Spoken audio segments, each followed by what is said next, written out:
Beberapa waktu lalu, FIFA secara resmi menjatuhkan sanksi tambahan kepada tim nasional Malaysia.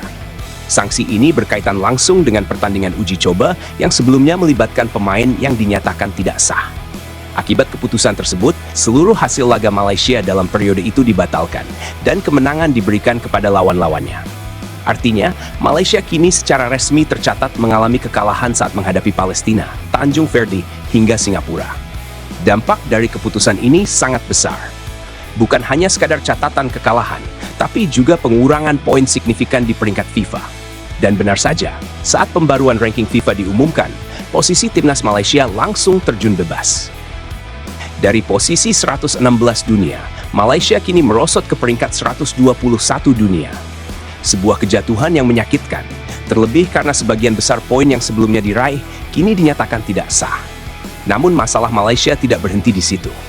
Di tengah tekanan yang belum reda, muncul kabar bahwa hukuman lanjutan masih mengintai. Kali ini bukan lagi dari FIFA, melainkan dari Konfederasi Sepak Bola Asia atau AFC. Jika sanksi ini benar-benar dijatuhkan, dampaknya berpotensi jauh lebih berat dan berjangka panjang. Akar persoalan yang menyeret sepak bola Malaysia ke dalam krisis ini adalah dugaan pemalsuan dokumen terhadap 7 pemain naturalisasi. Hingga saat ini, Federasi Sepak Bola Malaysia atau FAM masih bersikukuh bahwa mereka tidak bersalah.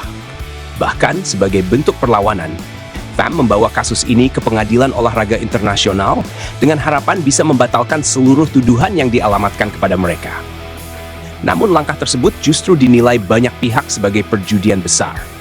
Pasalnya, hingga kini Malaysia tidak mampu menunjukkan bukti kuat bahwa ketujuh pemain tersebut memiliki garis keturunan Malaysia. Sebaliknya, FIFA justru mengantongi data dan dokumen yang menyatakan bahwa para pemain tersebut sama sekali tidak memiliki darah Malaysia. Kondisi ini membuat posisi FAM semakin terjepit dan memperbesar sorotan internasional terhadap skandal yang mereka hadapi. Situasi semakin panas ketika salah satu tokoh paling berpengaruh di sepak bola Malaysia, Tunku Ismail atau TMJ, kembali membuat pernyataan kontroversial. Dalam pernyataannya kepada media, TMJ mempertanyakan keabsahan dokumen dan bahkan menyeret nama Indonesia ke dalam polemik tersebut.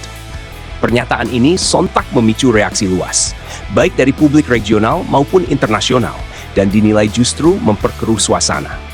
Sementara perlawanan terus dilakukan, fakta di lapangan berkata lain. FIFA telah menjatuhkan sanksi, dan kini AFC disebut-sebut siap mengikuti langkah yang sama. Berdasarkan laporan sejumlah media Asia, AFC berpotensi menghapus hasil pertandingan Malaysia melawan Vietnam dan Nepal, lalu mengubahnya menjadi kemenangan bagi kedua lawan tersebut. Jika itu terjadi, peluang Malaysia untuk lolos ke Piala Asia akan tertutup, dan Vietnam berpeluang mengambil alih posisi tersebut. Tak hanya itu, AFC juga dikabarkan tengah mempertimbangkan hukuman yang lebih ekstrem, yakni melarang Malaysia mengikuti kualifikasi Piala Asia, baik untuk edisi 2027 maupun 2031. Meski keputusan ini masih menunggu hasil sidang di Pengadilan Olahraga Internasional, ancaman tersebut sudah cukup untuk mengguncang fondasi sepak bola Malaysia. Di dalam negeri, reaksi pun mulai berubah.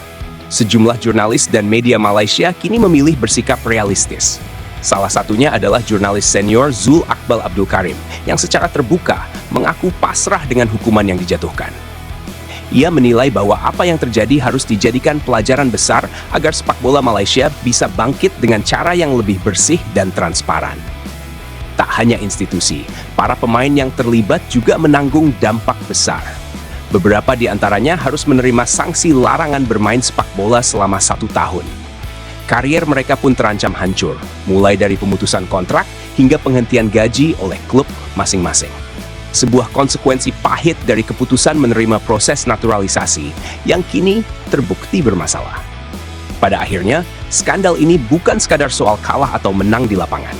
Ini adalah ujian besar bagi integritas sepak bola Malaysia. Dunia kini menunggu apakah FAM mampu bertanggung jawab dan melakukan reformasi menyeluruh, atau justru semakin tenggelam dalam krisis yang mereka ciptakan sendiri. Satu hal yang pasti, kasus pemalsuan dokumen ini telah menjadi noda hitam yang sulit dihapus dalam sejarah sepak bola Malaysia. Kasus ini menurut saya bukan sekadar soal kalah menang atau ranking FIFA yang turun. Ini adalah tamparan keras soal bagaimana sebuah federasi mengelola sepak bola. Malaysia selama ini terlihat ingin cepat besar, ingin cepat bersaing, tapi lupa bahwa sepak bola modern menuntut transparansi dan kepatuhan aturan. Ketika dokumen dipalsukan dan proses naturalisasi dilakukan secara sembrono, konsekuensinya bukan hanya sanksi, tapi hilangnya kepercayaan dunia. Sekarang mereka merasakan sendiri akibat dari keputusan jangka pendek yang salah. Saya sebagai fans Indonesia justru tidak merasa senang melihat Malaysia dihukum. Yang saya rasakan justru miris. Sepak bola Asia Tenggara butuh berkembang bersama, tapi kasus seperti ini malah mencoreng kawasan kita di mata FIFA dan IFC. Naturalisasi seharusnya jadi solusi yang legal dan terencana, bukan jalan pintas dengan manipulasi dokumen. Kalau federasi sendiri yang melanggar, bagaimana mau menuntut sportivitas dari pemain di lapangan? Yang paling tragis dari kasus ini adalah dampaknya ke pemain. Karier yang dibangun bertahun-tahun bisa hancur dalam sekejap karena keputusan federasi. Tapi di sisi lain, pemain juga harus belajar bertanya dan bersikap kritis. Ketika prosesnya tidak jelas, seharusnya ada keberanian untuk menolak. Ini pelajaran pahit bahwa sepak bola bukan cuma soal bakat, tapi juga etika dan hukum. Dulu banyak fans Malaysia yang meremehkan pembangunan pemain lokal Indonesia. Sekarang justru Indonesia pelan-pelan naik lewat jalur yang lebih bersih. Sementara Malaysia terjerembab karena skandal. Ini bukti bahwa pembangunan jangka panjang memang terasa lambat, tapi hasilnya lebih aman. Tidak ada prestasi instan yang bertahan lama kalau fondasinya rapuh. Kalau sampai IFC benar-benar menjatuhkan hukuman tambahan, itu berarti masalahnya dianggap sangat serius. Biasanya IFC tidak gegabah, jadi kalau sanksi lanjutan muncul, besar kemungkinan bukti yang dimiliki FIFA memang sangat kuat. Ini bukan lagi rumor, tapi krisis struktural dalam Federasi Sepak Bola Malaysia yang harus dibenahi dari akar. Yang saya heran, kenapa masih ada upaya pembelaan berlebihan dan menyalahkan pihak lain? Semakin defensif, citra sepak bola Malaysia justru makin rusak. Harusnya sekarang fokus introspeksi, audit total, dan perombakan federasi. Mengakui kesalahan itu menyakitkan, tapi jauh lebih terhormat daripada terus menyangkal fakta. Kasus ini seharusnya jadi peringatan keras untuk semua negara, termasuk Indonesia. Jangan pernah tergoda jalur pintas.